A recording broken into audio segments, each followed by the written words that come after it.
ஓம் நமோ பகவதே வாசுதேவாய. நாராயணம் நமஸ்கிருத்யா நரம் சைவ நரோத்தமம் தேவீம் சரஸ்வதிம் வியாசம் ததோ ஜெயமுதிரயே. ஹே கிருஷ்ணா கருணா சிந்து தீனபந்து ஜகத்பதே கோபேஷ கோபிகா காந்த ராதா காந்த நமோஸ்துதே. தப்த காஞ்சன கௌராங்கி ராதே விருந்தாவனேஸ்வரி விருஷபானுசுதே தேவே பிரணமாமி ஹரிப்ரியே. நமோ பிரம்மண்ய தேவாய கோப்ராமணஹிதாய ச ஜகத்ஹிதாய கிருஷ்ணாய கோவிந்தாய நமோ நமஹ. கிருஷ்ணாய வாசுதேவாய தேவகீ நந்தனாய ச நந்தகோபகுமாராய கோவிந்தாய நமோ நமஹ. ஜெய ஸ்ரீ கிருஷ்ணா சைதன்யா பிரபு நித்யானந்தா ஸ்ரீ அத்வைத கதாதர ஸ்ரீவாசதி கௌரபக்த விருந்தா. ஹரே கிருஷ்ணா கிருஷ்ண கிருஷ்ண ஹரே ஹரே ஹரே ராம ராம ராம ஹரே ஹரே. ஹரே கிருஷ்ணா. எல்லா பக்தர்களுக்கும் என்னுடைய பணிவான வணக்கம். தாயார் ஸ்ரீகிருஷ்ண பகவானை திருமணம் செய்து கொள்ளக்கூடிய, திருக்கல்யாணம் செய்து கொள்ளக்கூடிய ஒரு திருவிழா. துளசி தாயார் ஈவன் நீங்கள் சயின்டிஃபிக்காக பார்த்தீங்களா கூட பொட்டானிக்கல் நேம் துளசி தாயார்து சாங்டம் என்னமோ ஒசீமியம் அப்படி என்னமோ வரும். ஆனால் கடைசியில் சாங்டம் அப்படின்னு முடியும் பொட்டானிக்கல் நேம். ஆங்கிலேயர்களுக்கு இந்த பொட்டானிக்கல் நேம் எல்லாம் கிரீக் மதத்தை அடிப்படையாக கொண்டது. அவங்க கூட துளசி தாயாருக்கு புனிதமானவள் அப்படின்னு சொல்லி பேர் வச்சிருக்காங்க. பியூரஸ்ட், ரொம்ப புனிதமானவங்க அப்படின்னு தான் துளசிக்கு பேர் வச்சிருக்காங்க. பொட்டானிக்கல் நேமில் கூட உலகம் பூரா துளசி தேவியை சாங்டம் அப்படின்னு தான் அவங்க துளசியை குறிப்பிடுறாங்க. அந்த அளவுக்கு காலகாலமாக ரொம்ப புனிதமான ஒரு என்ன சொல்கிறது செடி அப்படின்னு சொல்லலாம் துளசி தாயார். அப்புறம் ஆயுர்வேதத்தில் பார்த்தீங்கன்னா எல்லா விதமான மருந்து கஷாயம் இதுக்கு எல்லாமே துளசியை உபயோகம் செய்கிறாங்க. ரொம்ப பெருமளவுக்கு ஆன்டிசெப்டிக் மகிமை துளசி தேவிக்கு உண்டு. எல்லா விதமான ஆயுர்வேத மருந்துலையும் துளசியை உபயோகம் செய்வாங்க. ரொம்ப சிம்பிளாக வீட்டை சுற்றி துளசி தேவி இருந்தாலே தேவையில்லாத என்ன சொல்கிறது கிருமிகள், தேவையில்லாத புழு, அந்த மாதிரி உயிரினங்கள், பூதம் பேய் பிசாசு அந்த மாதிரி விஷயங்கள் இது எதுவுமே வீட்டை அண்டாது அப்படிங்கிறாங்க. இனி வாஸ்து சாஸ்திரத்தில் பார்த்தீங்கன்னா எந்த வீட்டில் கிழக்கு பாகத்திலேயோ இல்லைன்னா வடக்கு பாகத்திலேயோ துளசி தாயாரை வச்சுருக்காங்களோ அந்த வீட்டில் வாஸ்து எப்படி தவறானதாக இருந்தாலும் சரி துளசி அந்த வீட்டில் வச்சிருந்தோம்னா எல்லா விதமான பாபங்களும் இல்லாமலாய் புண்ணியம் இருக்கும் அப்படின்னு சொல்லி வாஸ்துலையும் சொல்லியிருக்காங்க. துளசியுடைய மந்திரத்தை பார்த்தோம்னாலே அதான் யானி கானீச்ச பாபானி பிரம்மஹத்யதி கானீச்ச தானி தானி பிரணஷ்யந்தி பிரதக்ஷிணே பதே பதே. எந்த பாபம், எந்த விதமான பாபம் ஒரு மனிதன் செய்திருந்தாலும், பாபத்திலேயே வச்சு ரொம்ப உயர்ந்த பாபம் ஒரு பிராமணனை கொல்வது, தாயாரை துன்புறுத்துவது, பசுமாட்டை கொல்லுவது, இதெல்லாம் தான் பாபத்திலேயே ரொம்ப பெரிய பாவம். பசுமாட்டை கொல்றது, பிராமணரை துன்புறுத்துவது, பெற்ற தாயை துன்புறுத்துவது, இதெல்லாம் பெரிய பெரிய பாவம். அப்படி ஒரு மனிதன் பிரம்மஹத்யா பாபம் செய்திருந்தாலும் சரி தானி தானி பிரணஷ்யந்தி பிரதக்ஷிணே பதே பதே. அந்த அனைத்து விதமான பாபமும் இல்லாமலாய்விடும் அப்படின்னு. அப்போ பார்த்தீங்கன்னா சயின்டிஃபிக்காகவும் துளசியை மகிமைப்படுத்துகிறாங்க. வாஸ்து சாஸ்திரத்தில் பார்த்தீங்கன்னாலும் துளசிக்கு மகிமை இருக்குது. ஆயுர்வேதத்தில் பார்த்தீங்கன்னாலும் துளசிக்கு மகிமை இருக்குது. இனி ரிலீஜியஸாக பார்க்கலாமே. ரிலீஜியஸாக பார்த்தீங்கன்னா ஒரு அழகான கதை புராணங்களில் இருக்குது. ஒரு அரசர், அவரோட பேர் மறந்து போச்சு, அனுராதா மாதாஜிக்கு ஞாபகம் இருக்கா? ஒரு அரசர், அவர் ஒரு அழகான பூந்தோட்டத்தை வச்சுக்கிட்டு இருந்தார். அவரே போய் இந்த தோட்டத்தில் டெய்லி தண்ணி ஊற்றுறது, அந்த செடிகளை பராமரிக்கிறது, பூக்களை எல்லாம் பறிக்கிறது, ரொம்ப அவருக்கு அந்த தோட்டத்து மேலே பெரிய நாட்டம், பெரிய பிரியம். அவரே அரசரே போய் அந்த தோட்டத்தை பார்த்துக்கிட்டு இருந்தார். ஆனால் என்னன்னு தெரியல, டெய்லி நைட்டு சில பூக்கள் காணாமல் போய்விடுது. ரொம்ப அவ்வளவு நேர்த்தியாக அந்த தோட்டத்தை பாதுகாப்பாக வச்சு, காவலர்களை எல்லாம் வச்சு, சுயம் அவரே அதை பராமரித்து கொண்டு இவ்வளவு சேவை செய்துட்டோம், பூக்கள் மட்டும் நடுவில் காணாமல் போயிடுது. நிறைய காவல்காரர்களை தோட்டத்தில் போட்டார் கண்டுபிடிக்கிறதுக்காக. ஆனால் அந்த பூக்கள் எங்கே திருட்டு போகுது, என்ன நடக்குது அப்படின்னு அரசருக்கு கண்டுபிடிக்கவே முடியல. அப்புறம் ஒரு நாள் என்ன செஞ்சார், அவரே காவலுக்கு இருந்தார். அரசரே நேரடியாக அந்த பூந்தோட்டத்தில் காவலுக்கு இருந்தார். இந்த நைட்டு யார் இந்த பூக்களை பறிக்கிறாங்க அப்படின்னு கண்டுபிடிக்கிறதுக்காக. அப்போது கந்தர்வர்கள் இந்த பூந்தோட்டத்தில் இந்த பூவை பறிச்சுட்டு போடுறாங்க. இவர் என்ன செய்கிறார், இந்த அரசர் ஓடி போய் அந்த கந்தர்வர்களை பிடிச்சிட்டார்.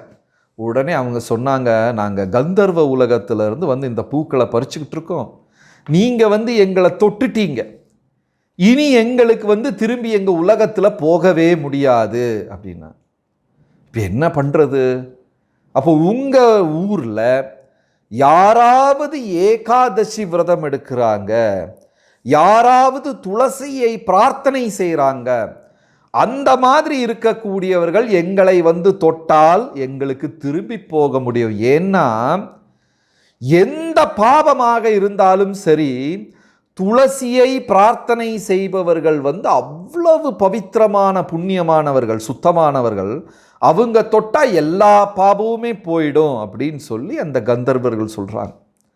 அப்போ நீங்கள் மதம் வழியாக பார்த்தா கூட துளசி தேவியினுடைய ஆராதனை சால சிறந்தது.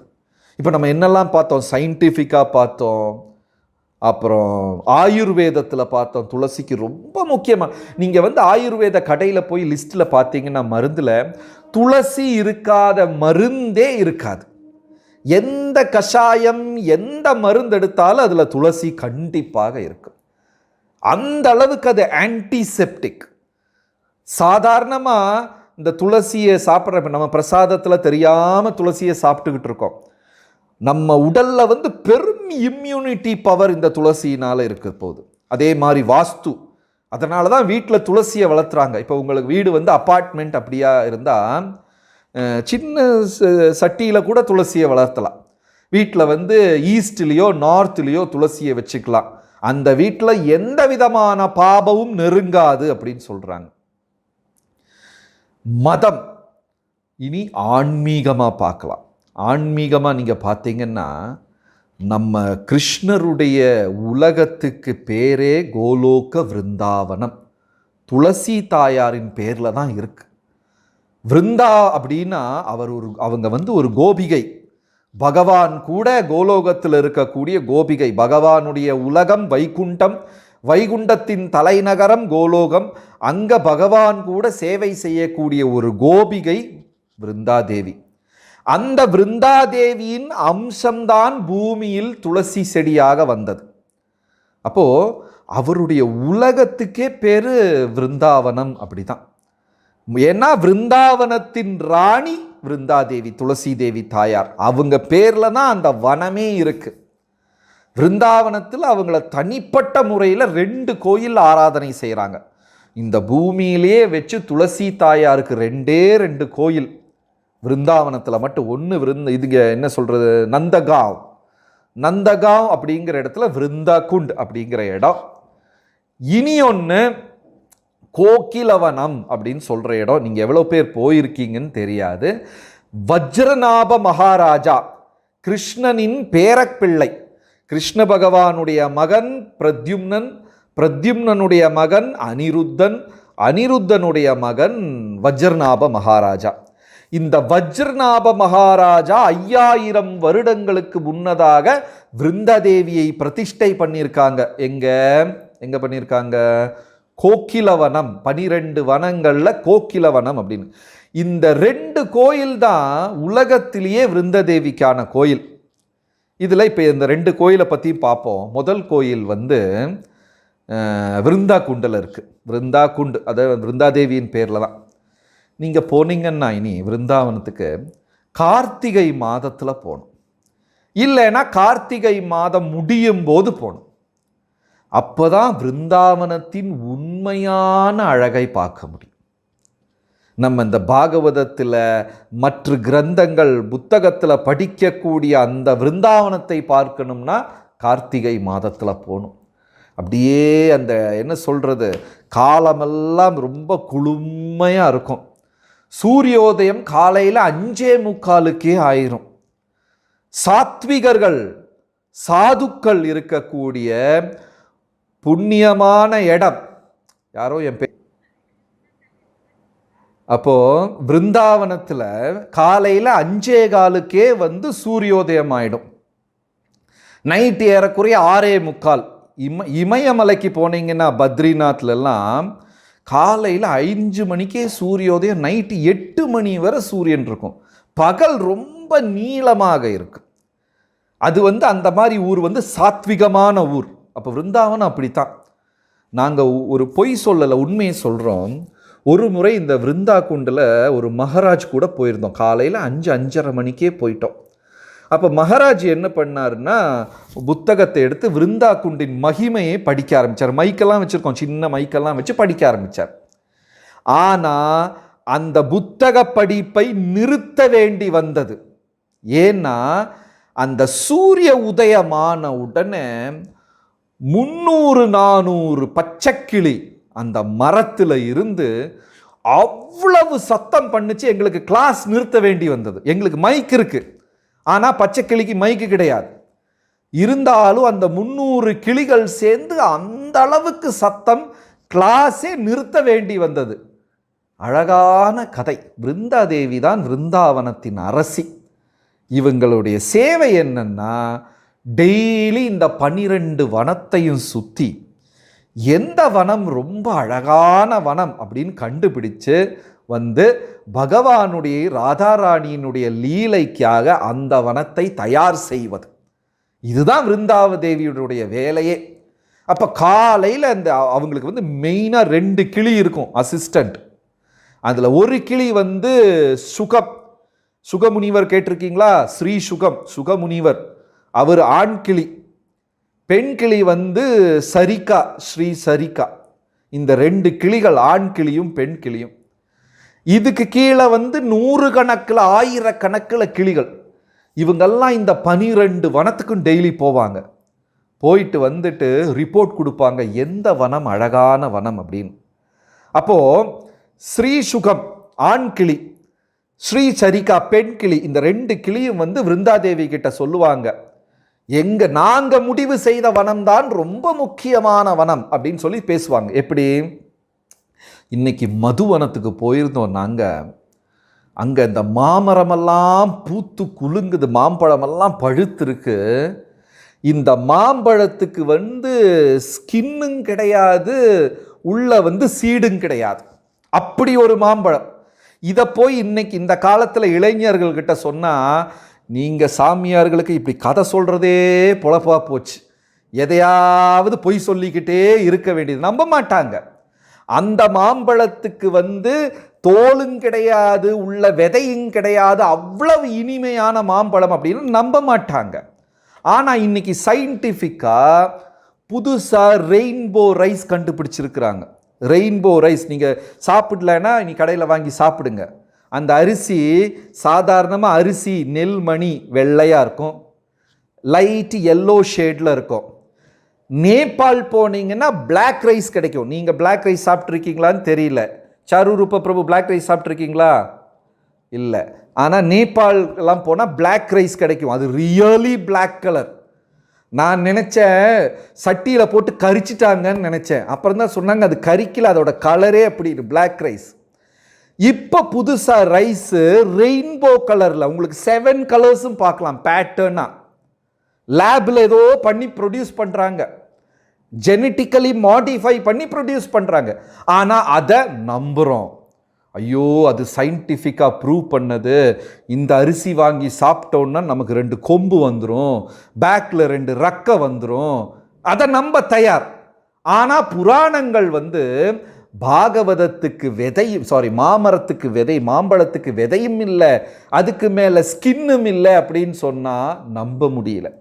ஆனால் விருந்தாவனத்தில் அந்த மாதிரி ஒரு மாம்பழ தோட்டம், பக்கத்தில் என்ன பலாமரம், பலாப்பழம். இந்த பலாப்பழத்தில் தேன் பலா அப்படின்னு சொல்லி ஒரு பலா இருக்குது. அது நம்ம தமிழ்நாட்டில் இப்போ பார்க்கவே முடியாது. கண்ணதாசன் கவிதையில் மட்டும்தான் அந்த தேன் பலா இருக்குது. இப்போ இருக்கிற பலாவில் தேனும் இல்லை, டேஸ்ட்டும் கிடையாது. ஆனால் தேன் பலான்னு சொல்லி ஒரு பலா இருக்குது. அந்த பலாப்பழத்தினுடைய சொலை எடுத்தோம்னா இந்த பியர் சோப் இல்லை, கிளிசரின் சோப் அந்த கலரில் இருக்கும். அதுக்குள்ளே ஃபுல்லாக அந்த ஜூஸ் இருக்கிறது நமக்கு டிரான்ஸ்பரண்ட்டாக பார்க்கலாம். அப்படியா என்ன சொல்கிறது, இனிமையான அந்த தேன் பலா. அந்த தேன் பலா அந்த பலாப்பழத்துக்கும் ஸ்கின்னும் கிடையாது, உள்ள விதையும் கிடையாது. அப்படியே ஜூஸ் சொட்டு சொட்டாக கீழே வந்துக்கிட்டு இருக்கும். இந்த பலாப்பழ மரம் அதனுடைய வெயிட்டு தாங்காமல் மாம்பழத்து மேலே விழுந்து, இதெல்லாம் யமுனையில் விழுந்து, அன்னைக்கு யமுனா நதி ஃப்ரூட் ஜூஸாக ஒழுகுதான். அதை பசுமாடு கண்ணுக்குட்டி எல்லாம் குட்டிச்சு, தலைக்கு மத்து பிடிச்சு, என்ன மதம் பிடித்த மாதிரி முன்காலை தரையில் வைத்து கொண்டு பின்காலை தூக்கி மணி ஆட்டி டான்ஸ் ஆடுதான். அந்த அளவுக்கு அப்படியே அவங்க அந்த ஸ்ரீ சுகம், அந்த சுகத்தத்தை, இதை என்ன சொல்கிறது, பச்சை கிளி மதுவனத்தை அப்படியே புகழ்ந்துக்கிட்டே இருக்காங்க. அப்போ சரிக்கா அந்த கிளி, பெண் கிளி என்ன சொல்லுது, இது என்ன பெரிய விஷயம் அப்படின்னு சொல்லி அவங்க அடுத்த வனத்தை புகழ்கிறாங்க. அப்போ விருந்ததேவி ரொம்ப பொறுமையாக கேட்டுக்கொண்டு முடிவு செய்வார்கள். இன்னைக்கு இந்த வனத்தில் தான் ஸ்ரீ ஸ்ரீ ராதாகிருஷ்ணருடைய லீலை நடக்க வேண்டும் அப்படின்னு முடிவு செய்வாங்க. உடனே இந்த கிளிகள்லாம் பறந்து போய் அங்கே போய் அழகா லீலைக்குண்டான தயார்கள் செய்துவிடும். ரத்ன சிம்ஹாசனம், பகவானும் ராதாராணியும் வீற்றிருப்பதற்காக உட்கார்றதுக்காக ரத்னத்தில் சிம்ஹாசனம், வெஞ்சாமர குடைகள், பலவிதமான பூக்கள்னால் தோரணங்கள்.